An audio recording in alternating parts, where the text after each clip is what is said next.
Bonjour mes amis, réussir votre famille recomposée.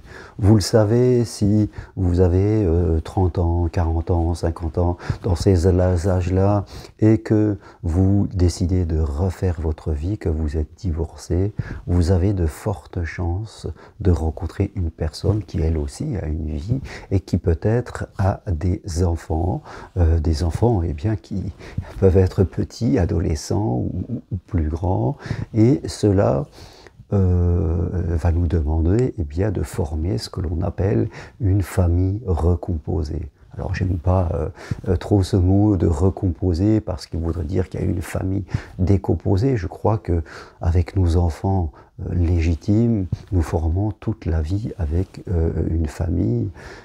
Et une famille monoparentale, ça existe aussi. Quand il y a qu'un parent, ça forme une famille. Maintenant, nous allons, dans cette situation-là, être confrontés aux enfants de l'autre, et nos propres enfants vont être confrontés aux enfants de l'autre, et puis aussi à l'autre personne qui est aussi un parent.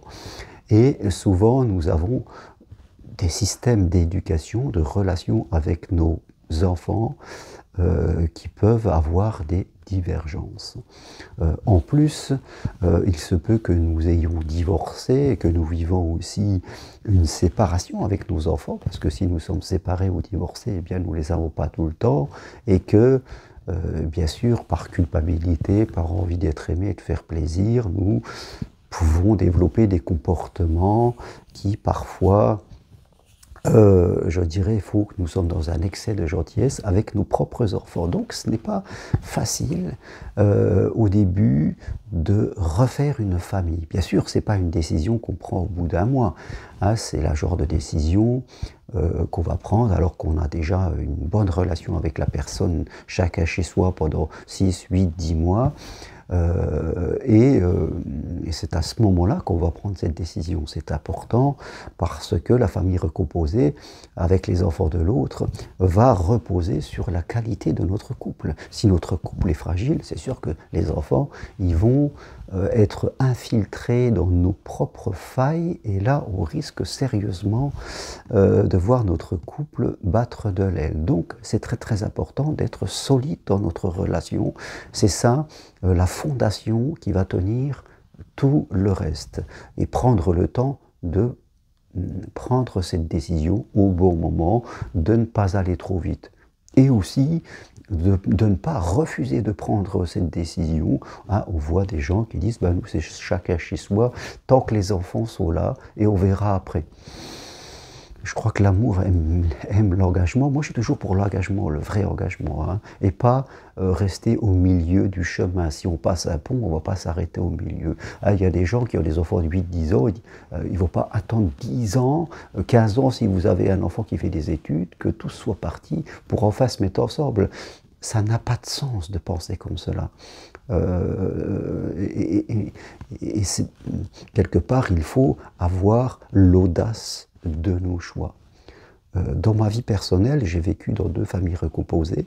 Et bien, quand j'ai divorcé vers l'âge de 30 ans, je me suis remarié et nous avions un enfant chacun, donc on avait chacun son enfant. Après, ma femme est décédée, et puis j'ai rencontré la personne avec qui je suis aujourd'hui, et à ce moment-là, nous avions 2 enfants, chacun de l'autre côté. Bon, j'avais un enfant qui était plus grand, qui vivait plus avec moi, qui avait 25 ans, mais on s'est retrouvés avec 3 adolescents entre 10 et 14 ans ensemble. Donc un âge où les enfants sont plutôt turbulents, c'est pas toujours évident, mais c'est pas évident quand on a des adolescents, même quand on est parents légitimes et qu'on vit avec nos enfants. C'est une période délicate, mais notre couple était solide et nous avons décidé de vivre les choses de façon relaxe. Aujourd'hui, tous nos enfants sont grands, ils sont tous partis de la maison, ils travaillent, et je peux vous dire qu'on est vraiment une superbe famille. Nos enfants sont unis, ils sont ensemble, ils font des trucs ensemble, ils sortent. Hier soir, tout le monde était là, il y a des petits-enfants, et ça, c'est vraiment génial. Construire une nouvelle famille avec les enfants de l'autre, c'est une aventure magnifique qu'il faut vivre tranquillement, calmement. Le temps est notre allié, ça se construit dans le temps et je peux vous assurer que nous pouvons construire des liens d'affection, d'amour avec les enfants de l'autre et quasiment les aimer comme si c'était nos propres enfants.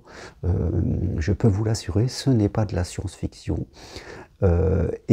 Ça se construit tout doucement avec le temps, cette famille qui va perdurer. Je le vis, je l'ai vécu plusieurs fois et je peux vous dire que c'est une réalité. Maintenant, tout cela va faire appel à votre capacité à être relax, à être souple. Bien sûr, au début, vous avez votre relation, tout va très très bien entre vous et votre partenaire et vous décidez d'être ensemble. Donc, prenez cette décision. Vous avez sûrement préparé les enfants. Il ne s'agit pas de leur mettre sur le fait accompli. Ils sont OK, nous c'est ce qu'on avait fait. On était partis au week-end, on était partis en vacances, donc les enfants se connaissaient, ils avaient l'habitude de se connaître. On avait fait toute une préparation de week-end, de petits moments où on était tous ensemble. Et un jour, nous avons pris cette décision.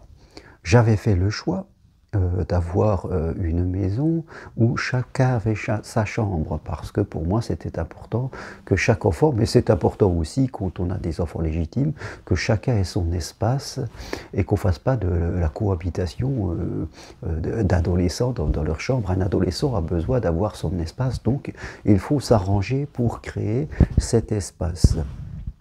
À la maison, on avait mis des règles sur les espaces communs, et moi j'étais simple, hein. Votre chambre vous appartient, c'est à vous de la ranger, et il y a les pièces communes où là on a des règles de rangement, des règles comme cela. Voilà, vous vous occupez de votre chambre, et comme je leur disais, même s'il y a des souris dans votre chambre, ça vous appartient. Bon, donc chacun était responsable, même si on surveille quand même, vous en doutez bien. Donc on avait mis des règles ensemble, des règles de vie dans la maison, et on essayait de les respecter. Je savais très très bien que les règles que nous menions ne seraient pas respectées à 100%, parce que nous avons des adolescents. Ils sortent des règles, ils se servent des règles pour nous tester aussi. Ils sont dans leur évolution psychologique, et c'est pas toujours facile pour eux non plus. Ils ont plein d'ordres qu'ils reçoivent à l'école, tout ça. Donc nous essayons d'être intelligents.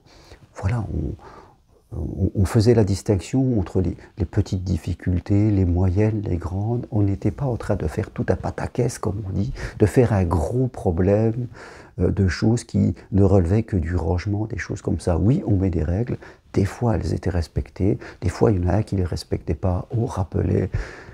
C'est un peu le lot de tous les parents, mais ce qu'on faisait attention, c'est de toujours montrer qu'on était d'accord tous les deux. Et même si on avait un désaccord, ce qui pouvait arriver, eh bien, ça c'était notre respect qu'on avait l'un entre l'autre, on en parlait ensemble. Mais on ne se contredisait pas dans tout ce qui était les règles de fonctionnement à la maison. Autre chose, alors là c'est dans toute l'organisation on pourrait dire, et puis après il y a dans le rôle de parent. Oui, vous pouvez être avec quelqu'un qui a des règles qui peuvent être un peu différentes de les vôtres. Donc au début il faut l'accepter. Je n'ai pas joué le mauvais rôle du parent de l'enfant de l'autre. Je n'ai pas voulu changer son système d'éducation. Nous discussions ensemble. Voilà, au début, il faut laisser du temps au temps, c'est-à-dire de nouvelles règles, de nouvelles façons de vivre ensemble vont voir le jour au fur et à mesure du temps qui passe. Ce n'est pas toujours évident pour nous, mais ce n'est pas aussi évident pour les enfants. Donc, j'ai laissé ma compagne construire ces règles.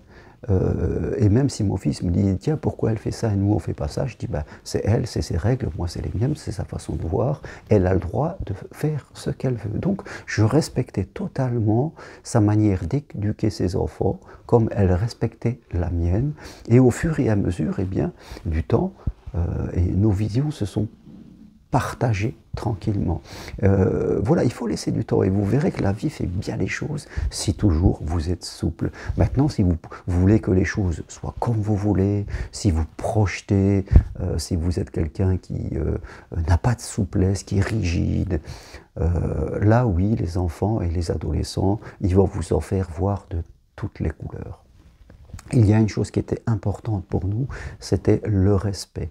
Donc, même si je le répète, il faut être cool, les adolescents, c'est les adolescents. Déjà, ils nous voyaient, ma compagne et moi, toujours nous respecter mutuellement, ne pas nous contredire. Donc, même si des fois, ils commençaient à s'énerver et à vouloir mal parler à l'autre parent ou à un des deux, eh bien, ça ne nous atteignait pas. On était ensemble. Et je le dis, si à un moment on n'était pas d'accord, on en parlait ensemble et on essayait de trouver une voie. On ne se laissait pas déstabiliser par les parents. Il est certain que si un des enfants de l'autre vous parle mal et que l'autre parent ne dit rien, là, c'est que vous avez une difficulté, non pas avec l'enfant de l'autre, mais avec le parent.